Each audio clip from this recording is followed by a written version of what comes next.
बिस्मिल्लाहिर्रहमानिर्रहीम। आज से के इस लेक्चर से हम लोग इंशाअल्लाह एक्स्ट्रा न्यूमेरिकल को सॉल्व करना शुरू कर रहे हैं और सिलेबस की बुक के न्यूमेरिकल्स हम लोग कर चुके हैं और पेपर में आउट ऑफ बुक पर relevant to topics numericals paper में आ सकते हैं। तो उन न्यूमेरिकल्स को कवर करने के लिए एक्स्ट्रा न्यूमेरिकल्स को हम लोग उसकी प्रैक्टिस करेंगे।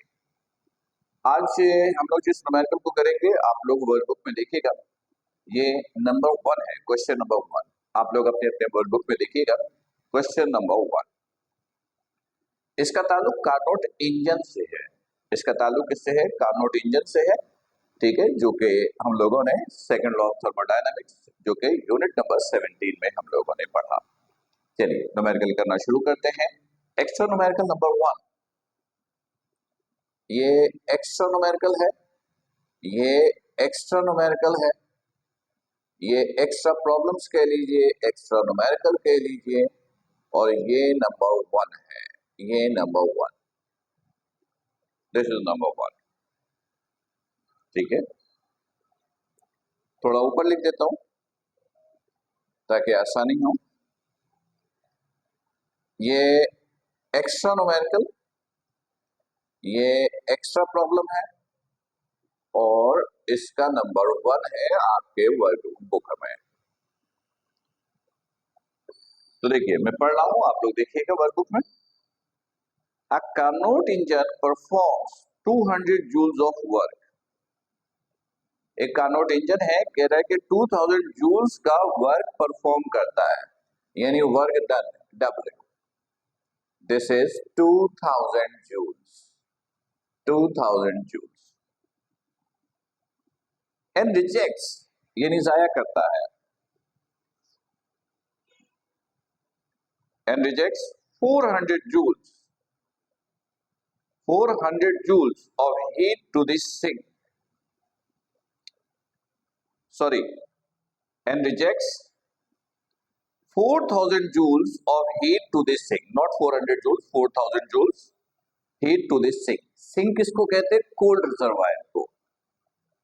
सेकंड लॉ ऑफ थर्मोडायनामिक्स में हमने पढ़ा था कि जब आप इंजन को वर्क करने के लिए एनर्जी प्रोवाइड करते हो तो उसमें से कुछ एनर्जी सिंक के पास चली जाती है, यानी इस कोल्ड रिजर्वायर के पास जाती है। कोल्ड रिजर्वायर के हीट को हम लोगों ने Q2 से लिखा था। किससे लिखा था? Q2 से। और जो इनपुट हीट एनर्जी थी उसको हम लोगों ने Q1 से लिखा था। तो कह रहे rejects 4000 joules of heat to this sink, यानी सिंक को जो हीट मिल गई यानी Q2 वो है 4000 जूल्स, 4000 जूल्स। फिर कहता है if the difference of temperature between the source and the sink is 85 degree Celsius. Source heat देने वाला, सिंक जहां पर एक्सपेंडिचर होती है, जो एनर्जी जाया होती है, यानी जो मैकेनिकल वर्क में इस्तेमाल नहीं होती, हम कहते हैं वो एक्सपेंडिचर है। तो जाया होने वाली एनर्जी यानी सिंक के पास जो जाती है, सोर्स के टेम्परेचर को T1 बोला था और सिंक के टेम्परेचर को हम लोगों ने T2 का नाम दिया था। तो कह रहा है कि इन दोनों के दरमियान जो डिफरेंस है यहाँ पर वो है 85 डिग्री सेल्सियस, 85 डिग्री सेल्सियस। फिर कहता है find the temperature of the source and the sink. कह रहा है सोर्स और सिंक का टेम्परेचर मालूम कीजिए, यानी T1 मालूम कीजिए और ये T2 मालूम कीजिए, राइट। मैं 1 मिनट के लिए वीडियो पॉज करता हूं, आप लोग जरा सा पढ़ लीजिए, देख लीजिए। न्यूमेरिकल का कॉन्सेप्ट बिल्कुल क्लियर होना चाहिए। ओके, क्लियर है, क्वेश्चन क्लियर। अब देखिएगा इसको सॉल्व कैसे करेंगे। देखिएगा सबसे पहला पॉइंट कि change in temperature, difference in temperature is 85 degree Celsius. मैंने आपको थ्योरी लेक्चर्स के दौरान बताया था कि जब चेंज इन टेम्परेचर हो तो वो सेल्सियस और केल्विन में आपस में क्या होता है? इक्वल होता है। If change in temperature is 85 degree Celsius then it is equal to 85 Kelvin. There are no change in Celsius और Kelvin if you have difference of temperature. Clear? Good. अब देखिएगा इसमें सॉल्यूशंस के लिए आप कीजिएगा ये कि सबसे पहले आप Q1 यानी इनपुट हीट एनर्जी निकाल लीजिए। वर्क इक्वल है Q1 माइनस Q2, ये माइनस का इधर आके ये प्लस का, plus Q2 is equal to Q1, तो Q1 is equal to W कितना है 2000, Q2 की वैल्यू कितनी है 4000, तो ये हो गया आपके पास 6000 जूल्स। ठीक, ये इनपुट आ गया, याद है, क्लियर है? ओके, अब क्या कीजिएगा, अब जब Q1 है Q2 है W भी है, तो आप इंजन की एफिशिएंसी निकाल लीजिएगा। क्या निकाल लीजिएगा? एफिशिएंसी। देखिएगा, for efficiency of Carnot engine, बहुत सारे ऑप्शन है इसके, सिंपल सा ऑप्शन ये है आपके पास, ये सिंपल सा ऑप्शन है, तो यहां से आप W is 2000, Q1 is 6000,